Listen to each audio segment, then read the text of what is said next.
தன்னம்பிக்கைன்னு என்னங்க அர்த்தம்? தன் மீது இருக்கிற நம்பிக்கை. பைபிள் அதை போதிக்குதா? யோசிச்சு பாருங்க. ஏன்னா அந்த தன்னம்பிக்கையில் ஓவராக இருக்கிறவங்க பார்க்குறப்ப அட்ராக்டிவாக இருக்காங்க. ஏன்னா பெரிய பெரிய காரியங்களும் சாதிக்கிறாங்க, ரொம்ப சக்ஸஸ்ஃபுல்லாக இருக்காங்க. ஆனால் சில நேரம் அவங்கள்ட்ட அந்த பெருமையும் பார்க்கலாம், அந்த பெருமையும் பார்க்கலாம்.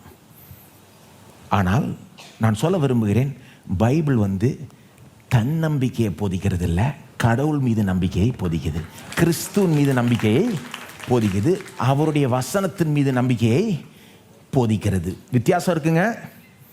ரெண்டுமே நம்பிக்கை தாங்க, ரெண்டுமே கான்ஃபிடன்ஸ். அவங்களும் ஒரு கான்ஃபிடன்ஸை சொல்றாங்க, நம்மளும் ஒரு கான்ஃபிடன்ஸை சொல்றோம். விசுவாசம் என்றால் என்ன? எபிரேயர் 11:1, அது ஒரு உறுதி, அது ஒரு நிச்சயம், உறுதி, கான்ஃபிடன்ஸ், அஷூரன்ஸ். அப்ப நம்மளும் கான்ஃபிடன்ஸ் சொல்றோம், அவங்க என்ன சொல்றாங்க? கான்ஃபிடன்ஸ்னு சொல்றாங்க. ஆனா ரெண்டுத்துக்கும் வித்தியாசம் இருக்கு. நாம என்ன சொல்றோம்? என்னை பலப்படுத்துகிற கிறிஸ்துவினால் எனக்கு எல்லாவற்றையும் செய்ய எனக்கு பலன் உண்டு. அவங்க என்ன சொல்றாங்க? கிட்டத்தட்ட அதே தான். அந்த முதல் பகுதியை விட்டுருவாங்க, எனக்கு எல்லாவற்றையும் செய்யறதுக்கு பலன் உண்டு. அவ்வளவுதான் வித்தியாசம், நல்ல நோட்டுக்கும் கள்ள நோட்டுக்கும். ஆனா பெரிய வித்தியாசம். அது ஒன்று செல்ஃப் கான்ஃபிடன்ஸ், ஒன்று காட் கான்ஃபிடன்ஸ், கிரைஸ்ட் கான்ஃபிடன்ஸ், இல்லையா? ஜாக்கிரதையா இருக்கணும். ஏன் இதை சொல்றேன்னா, அந்த தன்னம்பிக்கையில பெருமை கலந்து இருக்கும்.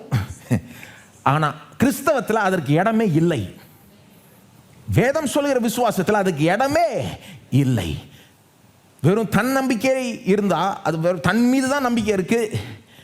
அதாவது என்னால் செய்ய முடியாத காரியம் ஒன்றும் இல்லை, நான் நினச்சா என்ன வேணா செய்யல, இப்படி நினைக்கிறது அது ஒரு பைபிளுக்கு ஏற்ற ஒரு கான்ஃபிடன்ஸே கிடையாதுங்க.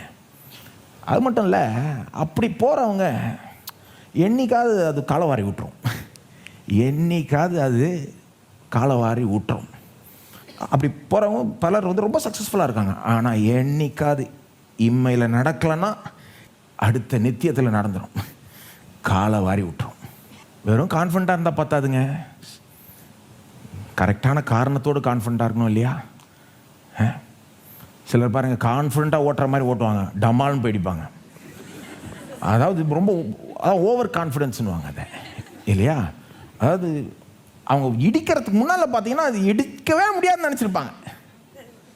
இடிக்கிறது அவங்க மனசு கிராஸே பண்ணியிருக்காது. ஆனால் கான்ஃபிடன்ட், தைரியம், உருன்னு ஃபாஸ்ட்டாக ஸ்பீடாக தாட் புட்னு போகிறது, டமால்னு போய் இடிக்கிறது, எல்லாம் போச்சு. என்ன பிரயோஜனம்? பெருசாக கான்ஃபிடண்ட்டாக